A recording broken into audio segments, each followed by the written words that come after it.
Hello guys, welcome back. Today I'll show you a step-by-step solution to overheating on Motorola Razr R70 Plus.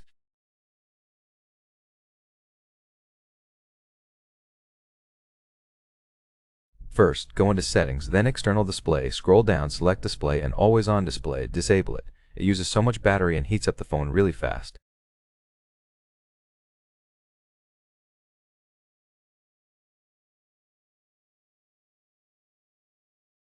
Then go back and into the battery right here. We have battery usage, and we can see which app uses the most battery. You can consider using that app a little less.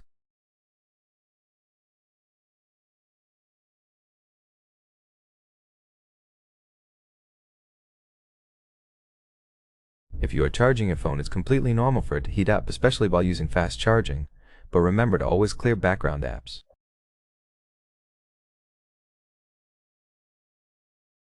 Take your phone out of its case, charge in a cool and ventilated area, and use the original cable and charger.